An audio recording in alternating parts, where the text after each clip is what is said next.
Hey dudes, aquí Dude the Builder y en este nuevo episodio de la serie Zig Master vamos a estar hablando sobre unos conceptos importantes cuando estamos trabajando con Zig o cualquier lenguaje de programación a bajo nivel, low level como se conoce en inglés. Y el primer concepto que estamos cubriendo para crear, como quien dice, un modelo mental a la hora de trabajar con Zig es el concepto de los datos en memoria. Así que vamos a comenzar rápidamente. Tenemos primero que nada la memoria. Cuando el proceso está ejecutando, el programa cuando está ejecutando se conoce como un proceso a nivel del sistema operativo. Y ese proceso tiene acceso a lo que se conoce como memoria para almacenar y leer datos. ¿Qué pasa? Que la memoria se divide en unidades y esto se hace para poder asignarle una dirección a cada una de esas unidades.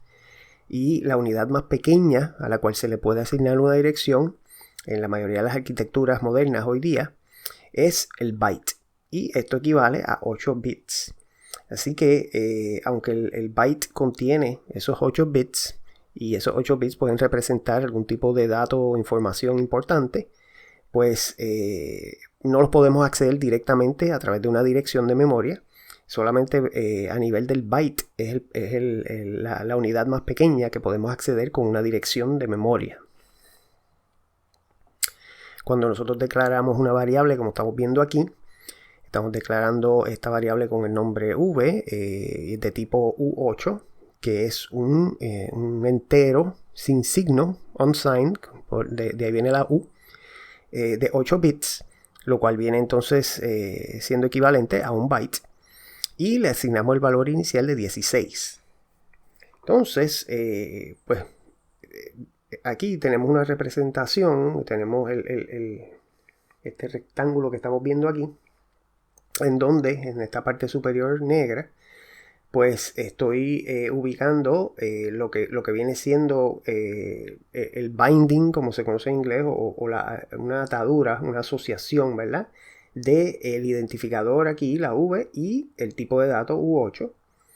Y en este caso, pues el U8 lo que requiere es un solo byte, así que pues solamente tenemos un solo de estos rectángulos. Tenemos el valor aquí almacenado 16 en decimal, ¿verdad? Y la dirección como tal en hexadecimal acá abajo. Esto es tradicionalmente cuando se trabaja así con direcciones en memoria, pues se utiliza la nomenclatura hexadecimal, ¿verdad? Pues básicamente cuando estamos declarando una variable, una constante, ¿verdad? También, pues se tiene que asignar un espacio, el espacio suficiente para almacenar ese dato, y eso, el espacio se determina por el tipo de dato. En este caso es un byte lo que necesitamos, ¿ok? Vamos a ver entonces precisamente que los tipos de datos son bien importantes cuando estamos trabajando así a bajo nivel, porque básicamente nos va a decir cuánta memoria necesitamos cada vez que declaramos una variable. En este caso ahora tenemos que nuevamente la variable v, pero ahora es un u32, que viene siendo un entero de 32 bits. Si dividimos 32 bits entre 8 bits por byte, nos da 4 bytes. Necesitamos 4 bytes. Así que aunque el valor sigue siendo 16, pues ahora vamos a necesitar 4 bytes para almacenar ese valor, porque el tipo de dato es un U32. Vamos a ver aquí, en esta animación, vemos lo que va a ocurrir cuando el programa ejecuta, ¿verdad?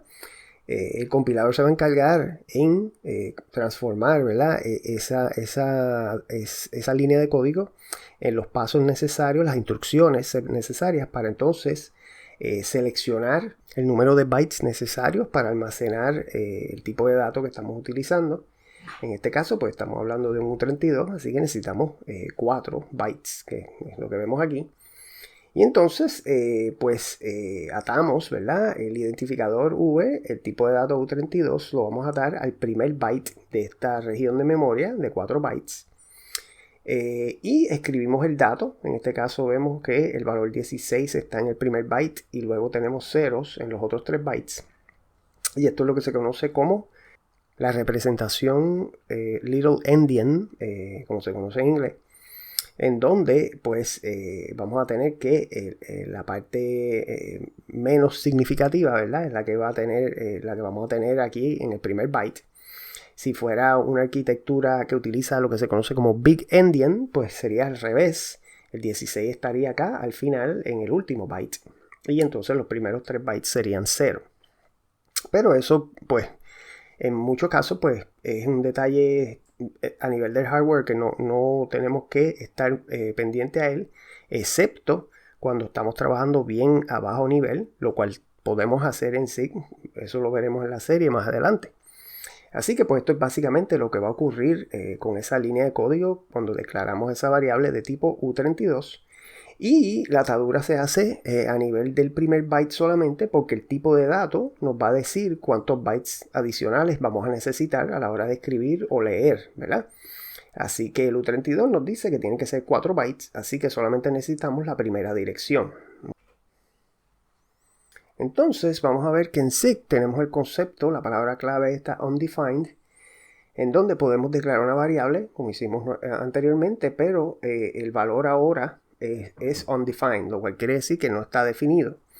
Y por eso pues tenemos aquí esta memoria que no está inicializada, por eso pongo el símbolo este atómico aquí, porque puede ser peligroso, ¿verdad? Trabajar con memoria que no está inicializada.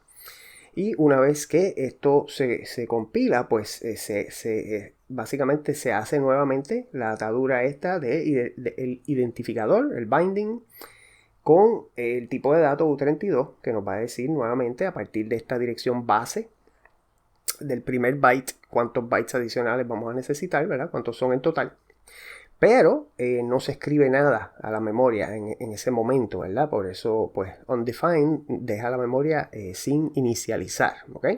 Y tenemos que estar pendientes, ¿verdad? De que no debemos utilizar esa memoria antes de inicializarla, asignando algún tipo de valor para entonces que sea memoria válida, ¿verdad?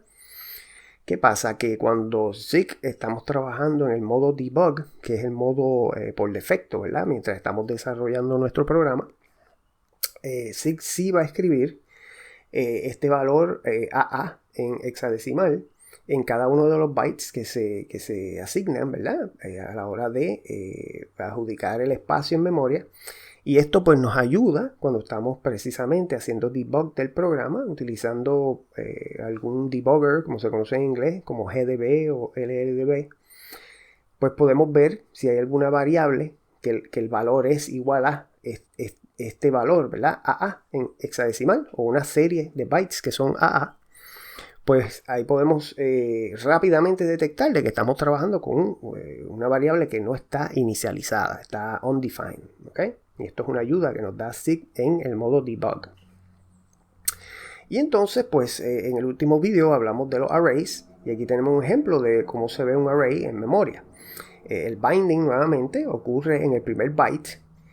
Tenemos que esto es un array de 3 U16, así que cada U16, cada elemento de tipo U16 va a necesitar 2 bytes. Y vamos a imaginarnos que la inicializamos aquí con los valores de 16, 17 y 18.